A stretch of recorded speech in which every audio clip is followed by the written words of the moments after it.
We just people from the north side. Once the Timmy's hit the shore fine. Winter ready on the four ties. Heavy traffic during 4-5. Gotta hustle on your own time. Color people every port side. Hey guys, what's going on? It's your host, your boy George Mackay, back here again on MLW Rewind. And I never do this alone. I always do this with my partner in crime, the one and only, the sweet bearded man himself, Uncle Bobby B. The tired bearded man. What's going on, buddy? What's going on is we're going to talk Blood and Thunder. Now, another free event on MLW's YouTube page, which is fantastic. And anyone that's wondering about their paid PLEs, I wanted to discuss that before we got into the rundown of Blood and Thunder, is that you now have to pay, if you choose to want to watch the PLEs, you have to pay the MLW subscription fee on YouTube. So they're no longer on Fight TV. The replays might be, but all PLEs are exclusive through the YouTube page from what I understand. Okay. That's so, easy. I mean, it's just taking away that simple $7.99 fee from Fight Plus and transferring it over to MLW. I mean, that's what I would foresee. Yeah, and I'm thinking they're probably keeping more of the revenue when they do it that way through YouTube. So 100%. Yeah, cool. And I mean, when I checked it today, it had about 50,000 views already. So that's a pretty solid. I wish some of our shows could get 50,000 views down here in Canada, like, you know what I mean? Absolutely. Well, Destiny Wrestling, one of the promotions that I work with and commentate for, a couple of their last shows, especially the OVW crossover show, that one generated, I think, upwards of 25 to 30,000 views. So we're close. I mean, we're not 50,000 views after 2 days, but still, that's a fair amount. That's a big number. Yeah, that's a big number. And you know what? This overall was a good show, so let's just roll into it. Absolutely. So first match off the card, Atlantis Jr. versus the one and only Okumura. Okumura, yeah. I mean, for a guy who's been in the scene for 31 years and is in his, I want to say, late 40s to early 50s, if I'm not mistaken. I think he's like 51, 52. So early 50s. This guy can go. In the early stages, it was, I believe Atlantis Jr. had to slow his normal pace down to keep up with Okumura. Yeah. But in the end of the match, like, you saw Okumura kind of getting in that stride. You saw Okumura kind of almost, in a way, working at the pace Atlantis Jr. is used to, which I really, really enjoyed. Atlantis Jr. winning via the Frog Splash, Okumura not moving on in the Opera Cup, but Atlantis Jr. now moving on in the Opera Cup, which was, great to see.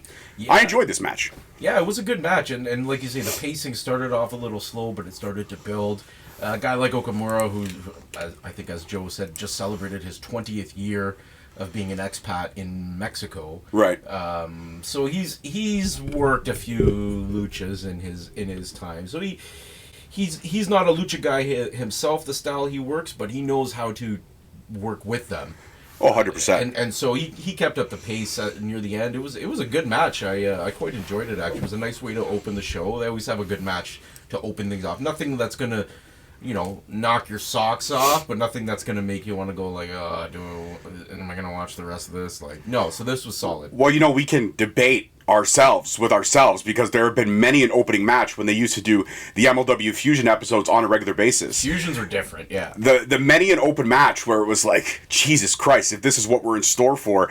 And then sometimes because there's so much they got to pack into that hour, we don't get enough wrestling. We get more storyline based because there is just too much story to pack into an hour. Yeah, no, they the fusions were good. They'd start with like a 6-man lucha match and just always do a scramble match, and it was always insane. Yeah, but this match was solid, and Okumura, I love his gear, so it's like that samurai inspired. Very Scorpio. I was gonna say even Sub-Zero. Really, the color's more Scorpio, but very very Sub-Zero-ish for sure. Yeah, no, I love it. So it was a solid way to start things off. I just wish that my only beef is, and I'm going to air out my one grievance when it comes to Okumura, his finishing move should be called the Get Over Here. The Get Over Here. Come on, no? He does like the elevated cozy cutter. I know, but the Get Over Here, and he would Scorpio. He has to stab the guy in the chest and pull him to really. Well, he could do a running clothesline and then whip him into the eye. I don't know, whatever. He could whip him into the ropes and then be like, "Get over here!" as he's coming back. I don't know. I feel like there was a Mortal Kombat character that was tried one time years ago that didn't really. Was it Brett Ryan Gosling trying to do Johnny Cage? No, it was Glacier. Oh, Glacier. Oh, no. No, let's not talk about That's what Glacier. you're starting to get into Glacier territory. All right. Forget it. Forget I said anything. We're gonna scratch this whole segment of the episode. Okay, this whole situation that just happened. It didn't really happen. This is kind of like that. What do they call that thing where it's like you think there's something there, but it wasn't something there, and then it was something there. You know what they call it? No, it's not imposter. It's There's actually a terminology for it. I have no idea what you're talking like about. Shaquille O'Neal in Kazam. But it wasn't Shaquille O'Neal and Kazam, it was Sinbad. A Mandela effect? The Mandela effect. This whole segment that just happened was a Mandela effect. It happened, but it didn't really happen. Don't watch that movie, by the way. It's really bad. What, the Mandela effect? Oh, my God. Or Shazam? Oh, no, the Mandela effect. Okay, but Shazam is also equally bad. Sure. No, it really is. Horrible movie. Absolutely disgustingly bad. I wouldn't watch that one personally, so, yeah. Good choice. Good Yeah. call. Good call on not watching it personally. And shout out to, Sinbad and Shaquille O'Neal. I got no beef with you guys. That movie was just horrible. Sinbad was pretty funny back in the day. He was. Yeah. But then he stopped being funny. Yeah, it happens to a lot of people. And his outfits were just funny. You know who still stands the test of time in terms of comedy from back then that dressed cool and is still cool? Andrew Dice Clay. Sure. I mean, he was outspoken. Yeah, I think he wouldn't have got over really the same way any time outside of that. The time. 80s, 90s? Yeah, because a lot of the stuff he says is by today's standards is pretty rough. Well, I mean, everything by today's standards is pretty rough. I mean, if you want to talk pretty rough, the whole Eminem album is pretty rough. But we're getting into political territories. I don't know, listen to Eminem. The new album is fantastic. That's a Slim Shady. Hilarious. He hits everybody equally, and I respect that. I respect somebody who goes after everyone equally. Yeah, Eminem and the Foo Fighters, everybody loves, except me. I'm just not a fan. Hey, and that's cool. It's just like I see everybody get so excited whenever these people do anything, and I'm just like, thumbs up. For me, I think I was just like, Eminem always spoke to me as a kid, like especially relationship with parentals and stuff like that. That a lot of that music spoke to me, like cleaning up my closet. I used to tell my mom all the time that was going to be the song I danced to her on my wedding day. I'm sorry, Mama, I never meant I'm cleaning up my closet. One more time. It's a whole song dissing his mom. Whatever. All right, let's move on. Joe Dombrowski with Alex Kane and Mr. Thomas as they get ready for their Opera Cup matchup, which is happening August 10th at Never Say Never. And Joe asking, point blank, Joe Dombrowski pulls no punches on the questions. He asked Alex Kane, there have been a lot of, seeds of doubt planted in the Bumaye Fight Club. You literally had to fight AJ Francis to regain control only a few weeks ago. Now you're going to take your corner man on in a first-round matchup for the Opera Cup. Could this again be cracks starting to form in the foundation that is Bumaye Fight Club? And Alex Kane has the best response ever. You know what the response from Alex Kane was? We are a fight club. We fight each other. So this is like sparring for them. And saying that Bumaye is strong, no matter who wins, if it's Kane that moves on or if it's Thomas that moves on. I mean, technically, Kane is the longest reigning Opera Cup champion because he held it for a year without ever actually having to win it. So Kane could be, a two-time champion with like an asterisk, if you will. But yeah, Thomas saying that either Kane holds the cup or Thomas holds the cup for Kane. It doesn't matter as long as Bumaye is there to represent. That's the goal. But it kind of sucks in the biggest bracket that we've seen in the Opera Cup since its return. 16. The 16 hopefuls. It is a big bracket. This is the biggest bracket they've had thus far. And for Bumaye to represent two members, but to literally get their chances of going down from two guys possibly making it to only one guy after the first round. Well, that's the draw. Yeah, I get it. It's the draw. But it sucks because, you'd like to see Bumaye represent. But if I have to throw my opinions, I love Mr. Thomas. I respect the hell out of him. But I see Kane moving on in the first round. That's just my opinion. Yeah, and I mean, I was kind of the delivery from Alex just seemed, I don't know if this was intentional because he's trying to seem maybe slightly rattled even though he's not, but I don't know, it just didn't feel like Alex was in it. I didn't feel Alex on that. You didn't think like he was in it to win it? I just didn't feel his usual oomph, for lack of a better, like no shade to Alex because we love Alex Kane. Absolutely. But just I don't know. It just seemed a little, and it was a little tiny little segment. It's not like it's a big deal. I don't know. It just didn't have that oomph that I expect from Alex. I like that. Didn't have the oomph. I get that. I feel you on that. Well, how about this? Selena De La Renta. Okay, we need to find out who the baby daddy is, okay? And as she's backstage trying to get revenge on Janai Kai, who her and the Sensei Death Squad attack Jesus Rodriguez while he's looking for her, she is saved by none other than her father. Cesar Durant saying, there is business to discuss. We need to move away from Janai Kai. Basically saying, stupid, you're with child right now. Don't be trying to pick fights with somebody called the Kick Demon. It's not wise. It's not wise right now.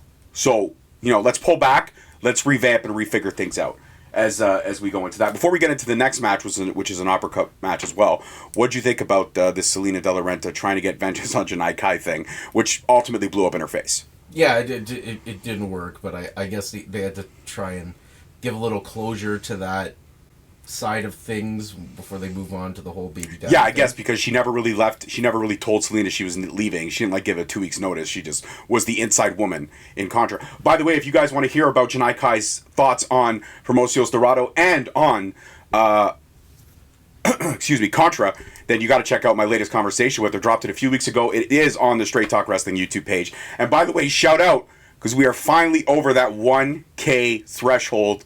We are 1,011 subscribers. So I'm very excited about that. It was a lot of hard work, but it's paid off. Paid off from the rewind, paid off from Straight Talk, and the numbers are finally growing in an upward direction. So let's keep the momentum going. And if you like what you see, me, obviously, I'm adorable. Look at the dimples. And you like the bearded wonder here, then please, by all means, subscribe to Straight Talk Wrestling. Sure. What, you don't like the nickname Bearded Wonder? The Bearded Wonder? Yeah, What am I a wonder of? You're a wonderful human being. I guess. Yeah, no, it's true. Factual. Sometimes you're kind of a dick. Yeah, that sounds a little more accurate. All right, how about this? Jake Crist, Tom Lawlor, next round of the Opera Cup tournament. The winner goes on to face Davey Boy Smith Jr. in the next round. And Jake Crist pulled no punches. Best shape he's ever been in. They keep mentioning that, and it was right. The fire starter came out swinging. But ultimately, Tom Lawlor was just too much for Jake Crist on this day. And Tom Lawlor moves on. Him and MSL celebrating. And I'll get your thoughts on the match after. But I'll say this. I enjoyed it. I wish that, even though I expected Tom Lawlor to move on, I wish that Jake Crist would have got the upper hand in this one. I feel like Chris had some momentum in a few moments, just wasn't able to, get the 3 count on this day. But I feel like the fire starter deserves to go a little bit deeper in this Opera Cup round. That's just my opinion. But I get why Tom Lawlor moving forward was the obvious choice. Because now we want to set up dissension amongst the WTF, because now Tom Lawlor is going to face Davey Boy Smith. So much as Boumaier is having that first round troubles, WTF is going to have second round troubles when both members that are representing the WTF are facing each other in the second round. And but the victory was short-lived, Rob. It was short-lived because PWH came up on the screen announcing that Tom Lawlor is a cheater and a loathing, disgusting, despicable human being. And these are not new things about Tom Lawlor. We know this. We know this. But regardless of the fact, he challenges August 10th, and never say never, Tom Lawlor to a no-holds-barred MMA cage match. Which means we're going to have a no-holds-barred street fight-esque match inside an octagon. Tom Lawlor agrees and says he is going to beat PWH's fat ass into the ground. Now, before we get your opinions on the upcoming match and Never Say Never, what were your thoughts on the opening round contest between Jake Crist and Tom Lawlor in the Opera Cup? Everybody loves a tale of recovery or redemption, and that's Jake Crist, right? We've talked about it before. Best shape of his life. He's got a clear mind and body. He's doing really well. Everybody loves seeing something like that. Everybody sees someone who was not maybe in the best place pull themselves, kick out of it, Absolutely. So great out Jake Crist. The match was fun. One thing about Tom Lawlor is he gets pro wrestling and how to entertain when he's in the ring. And his matches are always fun. Whether they're a fight or some comedy stuff, he knows how to make them fun and enjoyable to watch. So he knows how to give the fans the most out of the match. Yeah, Tom Lawlor is a gem and really underrated in pro wrestling as far as I'm concerned. So the match itself was fine. I enjoyed it. Moving on to this whole ridiculousness with Paul William Hauser and Walter Hauser, Paul Walter Hauser. I just say PWH, man. Yeah. PWH. PricewaterhouseCoopers, whatever his name is.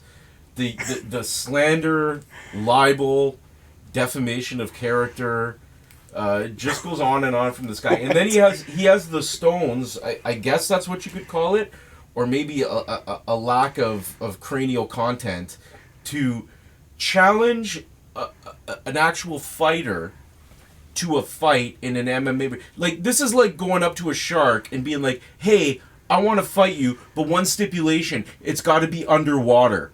Like, this is the stupidest possible thing you could do. Like, what is this guy thinking? It's bad enough, you're trying to be a bizarro rock coming in here and just coming from your little, I make some movies, Cobra Kai, whatever, and step into a ring where athletes compete and beat the hell out of each other. And it's bad enough you want to do that, but you're going to disrespect it even further by slandering the World Titan Federation and then putting yourself in an octagon with a legit MMA fighter. You deserve everything you have coming to you. Damn. I mean, I feel like he has to stand up for himself. He wasn't attacked by Tom Lawlor when he was going after MSL. I get it. Tom Lawlor has to save his boy. He's got to represent for the WTF. I totally get that. But Lawlor could have went out there and just laid boots to face instead of hitting him with a chair and giving him a concussion. You said his cranial conception is out the window, right? Maybe that chair shot, if those chair shots were a little bit more damaging than originally thought. No, I think he had the lack of cranial content prior to the chair shot. Tom Lawlor just was running with a chair and PWH got in the way. It wasn't intentional. Yeah, I think you have cranial problems as well, if you believe that. That's well medically documented. Is it documented? There's a whole file on it, eh? Multiple concussions, pal. You think I'm like this just because I'm normal? Yes. No. No? No. Okay. All right. Well, we got a Contra promo. Justice has a death wish. Matt Justice has a death wish. And tonight... Tell me something I don't know. Well, I mean, Matt Krügger is just letting people who may not know. Well, you and I know that Justice has a death wish. But some people may not know. Maybe they're turning into MLW for the first time and they don't understand why Matt Justice would agree to this match, because he has a death wish. Regardless, Contra will paint the town red with his blood. He will drown in his own blood. And then you know what else will happen? He will be buried in a grave of his own blood. A lot of blood being thrown around. Yeah, I'm sensing a theme. A theme of blood. A blood theme, if you will. So that was that. But next uppercut match, we had a lot of first round matchups today, which was great. AKIRA versus Minoru Suzuki, and I gotta say, AKIRA was absolutely fantastic in this match. Every time I see the death fighter, excuse me, every time I see the death fighter doing what he does best, I just puts a smile on my face. This is a man who's so passionate about MLW, who has literally been screwed over by his former faction, had that whole inner working civil war thing there with everything to do with the calling. Comes back, has kick-ass match after kick-ass match after kick-ass match, not using weapons, not going crazy, just literally telling amazing stories. And this match was no short of that. And AKIRA, celebrating his victory, but it was short-lived, because he's attacked by AKIRA, Kwon, and Minoru Suzuki after winning the matchup and moving on. And he will be facing the winner of Bobby Fish and KENTA, which takes place later on tonight in the card. And Contra just doing what Contra does best. But how about this? Kojima coming to the rescue of AKIRA, because as we know, Kojima, AKIRA, and Matt Riddle are teaming up at Never Say Never to go 3-on-3 against Contra, being Mads Krügger, Minoru Suzuki, and AKIRA Kwon.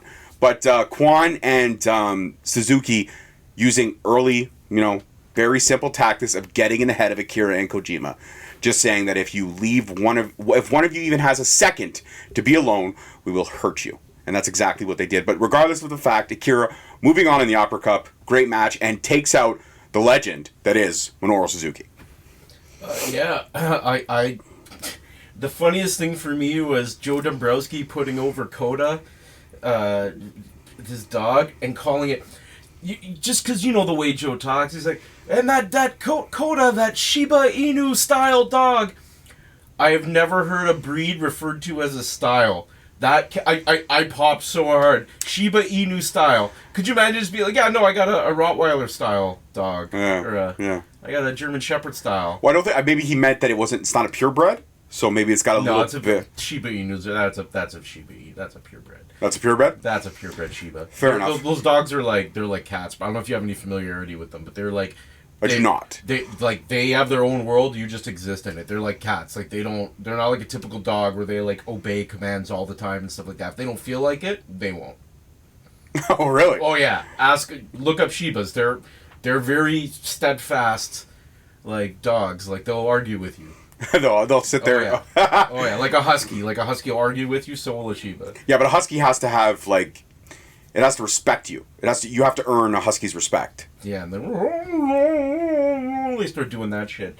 But anyways, the match itself was great. Man, AKIRA really... He's one of those guys the last few years, he's really made a name for himself, and it's a good name with the quality of his matches. That style he's working is... It's weird. It's like... I want to say it's unique, but it's not really. But he just makes it look different.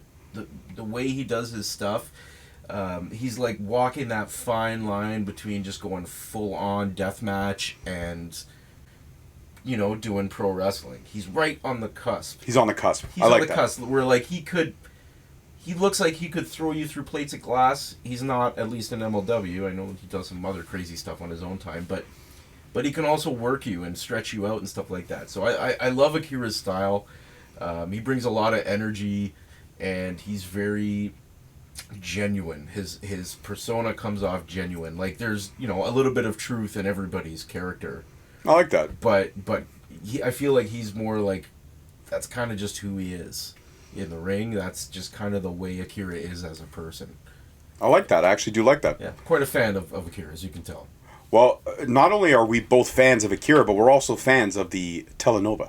That's right, the television... Is it telenova or telenovela? It's See, my grandmother... I heard Cole say telenovela today. Telenovela, but my grandmother, being Italian, she used to love Young and the Restless, God rest her soul. And she used to be like, when you call her, I'd be like, no, what are you doing? She'd be like, watching the telenova. So... I guess I call it telenova basically because that's how I learned how to say it, but telenovela. But regardless, everyone loves a television novel, and we are witnessing that right now. Because not only did we get bombshell after bombshell after bombshell in the storyline. First we find out CD, Selena's dad. Then we find out CD, gonna be a grandfather, because Selena's having a baby. Now we gotta find out the utmost important question. We have to Maury Povich this son of a bitch. We need to know who is the father of Selena's baby. So CD comes out, he is fuming. He comes out with his henchman, his number uno. He's bad. He's fuming. He's angry. He's pissed.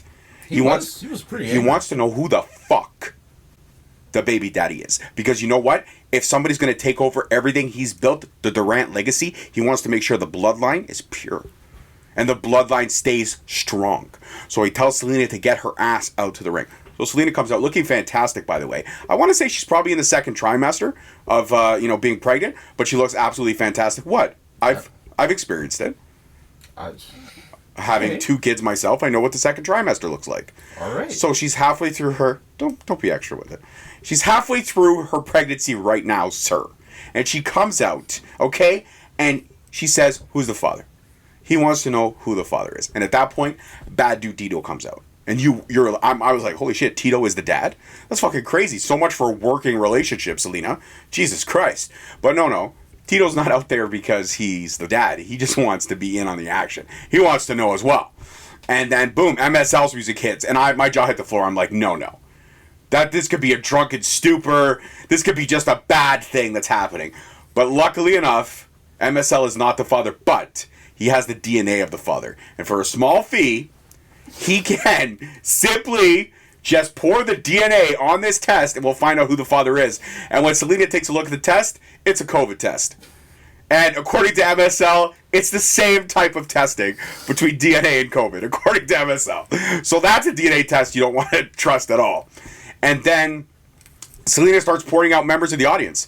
Could be that fuck. Could be that inbred fuck. Could be this inbred fuck. Could be that fucking guy over there. CD's confused. He's frustrated. He's furious. He just wants to know.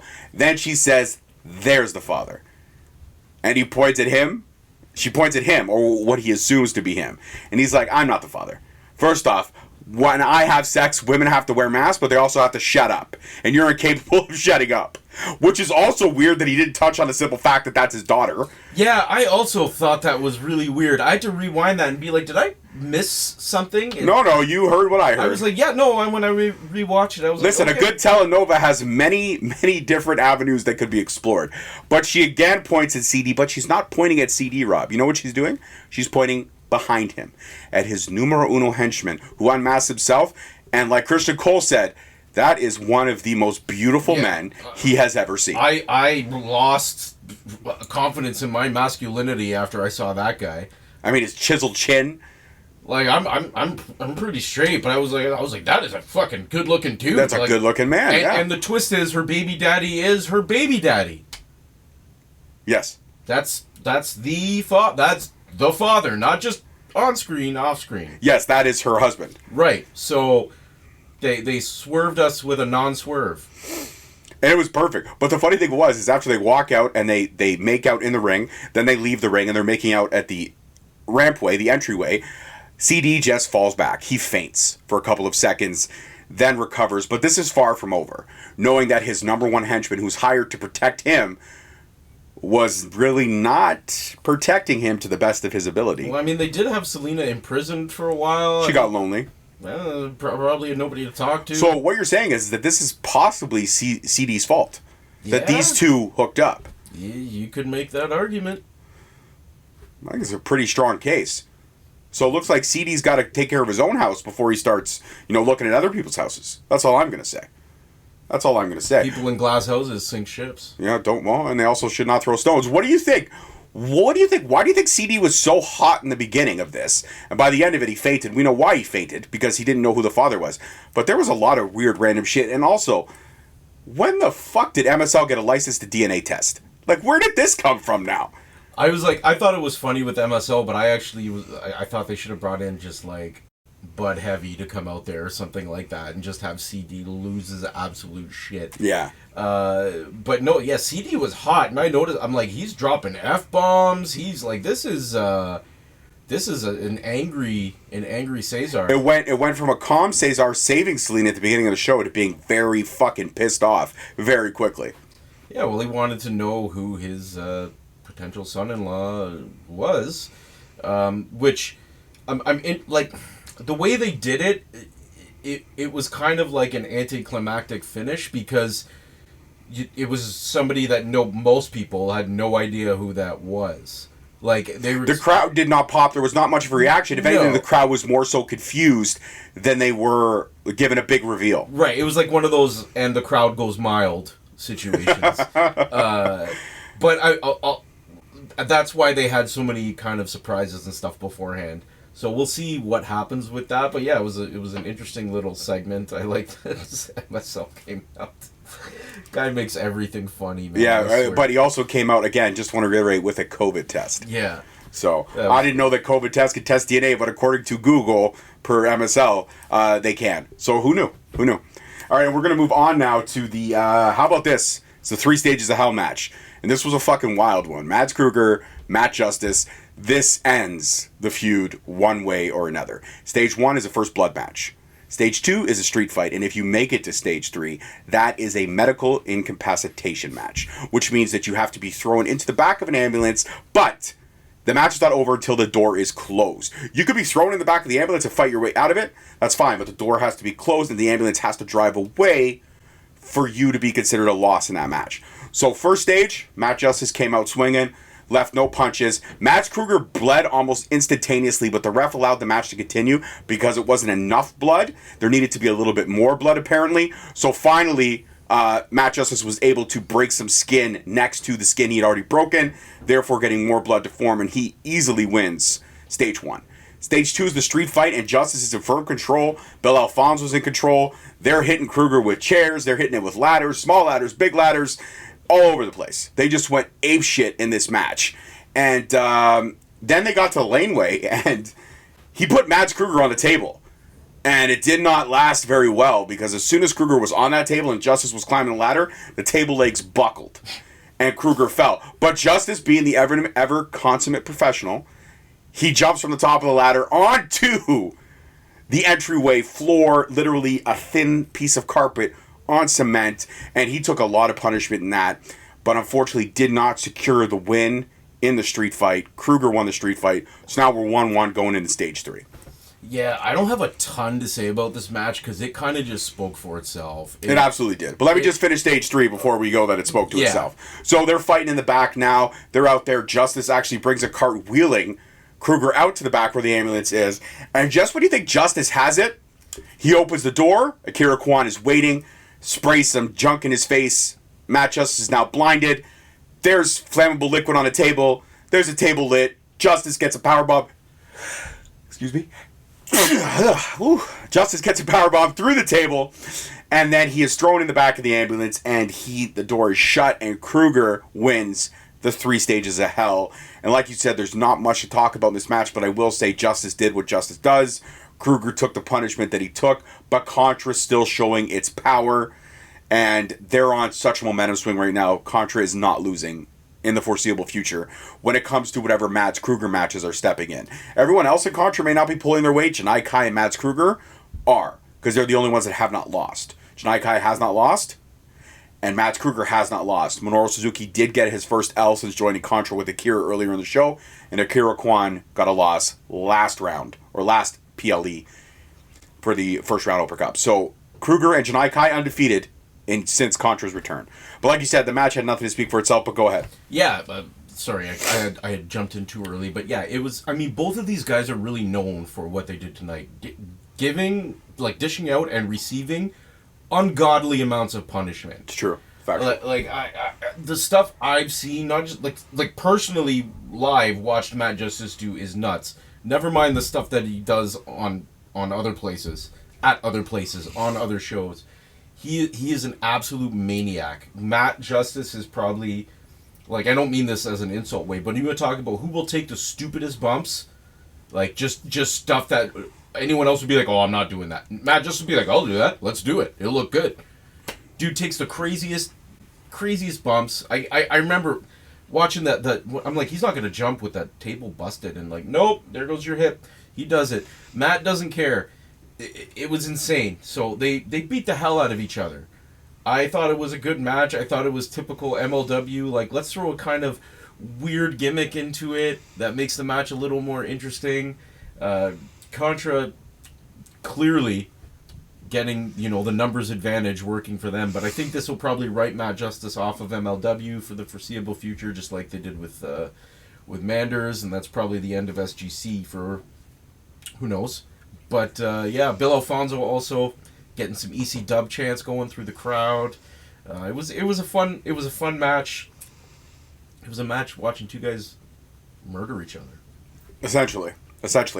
But now we get into the meat and potatoes of the event. The next 3 matches are matches that I was kind of checking off on my calendar. I wanted to see Gigi Rey debut. She did against Janai Kai for the Featherweight title. And the match was good. Gigi Rey held her own. She was speedy. She got away from a lot of Janai's kick attempts, but eventually the kick demon was just too much for her, and one swift kick in the corner, and Gigi was out for the night. But this match lasted about 5 minutes longer than I would have expected it to last. And Gigi actually came close a few times. I will say, she almost had the kick demon's shoulders on the mat for a 3 count. And shout out to Gigi Rey, fellow Canuck, formerly of Edmonton, Alberta, or from Edmonton, Alberta, now based in Houston, Texas. I was excited to see a fellow Canuck, and she did. She really took Janai Kai to task. I mean, we've seen a lot of Janai's matches end with, a flurry of kicks, and that's it. We've also seen Janai's matches take shorter amount of time than the actual getting to the ring. Right. So the fact that she took her for a few minutes was a credit to Gigi Rey, and I hope we see more of her. Very impressive. Yeah, absolutely. Janai, what can you say about Janai Kai? She kicks you in the head. There's not much you can do. No, you just kind of take it. You black out and you take it. And then you wake up in the back and you're like, what happened? Oh, you lost. Okay, cool. Thank you. Here's your money. You can go. Yeah. That's pretty much how a Janai Kai opponent ends up. See you later. Thank you so much. Go get a CT scan. Yeah, there you go. Later. You're going to... Absolutely. All right, next match on the card. I don't know about you, but I was waiting for this one. Bobby Fish versus KENTA. Opera Cup round 1 matchup. And the winner goes on to face AKIRA. And man, oh man, did these two live up to it. The crowd was hot for the beginning, then they kind of went mild because the match was not the typical match that they were expecting to see. It was very much so wrestling submission based. these two guys striking, getting what they could, and literally taking it to the mat every opportunity. And I enjoyed this match. And for a split second there, I thought Bobby Fish was going to put it away. But he could not put Kenta away. Kenta finally hitting the GTS. And he moves on in the second round. And AKIRA has had a rough road in the Opera Cup so far. First you face Suzuki in your first round matchup. Now you got to take on Kenta in your second round matchup. So Bobby Fish and Kenta, for me, was one of the highlight matches of the night. I really enjoyed this match through and through. I love the story that was told. Yeah, and Joe did a great job of kind of illustrating the history between these two guys. The differences in terms of their moves and their style. Kenta Absolutely. was a former kickboxer. Absolutely. I really like, Joe was really integral to the way this story got told outside of the ring. And then combined with what happened inside of the ring, yeah, it was fantastic. Seeing Kenta and MLW is so cool.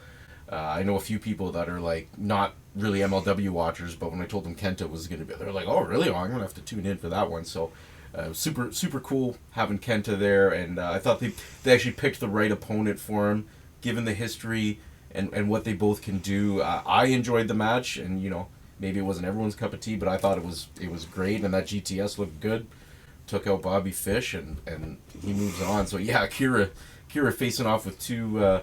A certain legend and a possibly future legend with Kenta, but yeah, this is quite the run for AKIRA. If he does emerge victorious from the Opera Cup, he can say he did it with he did it going through some tough opponents. Absolutely, and whoever he faces, if he gets past Kenta, he's going to have the winner of Atlantis Jr. and whoever he faces in the next round. So it's going to get even harder, and then eventually who he could face in the finals is insane. If I got to call it right now, I'm going to say it's going to be AKIRA versus Bad Dude Tito in the finals. That would be interesting. That's what I'm kind of going with. That's where I'm kind of laying my money on right now, if you ask me. All right, main event time. Sami Callihan, Matt Riddle for the Battle Riot Golden Ticket. Matt Riddle had already won it. He had secured it. Title shot anytime, anywhere he chooses. And Sami's been a thorn in his side. Sami wants that title. He thinks he was robbed. He thinks he was robbed at the Battle Riot, and he wants that golden ticket. He wants to be able to call his shot anytime, anywhere. So Matt Riddle and him had no choice but to collide in this match, and it was incredible.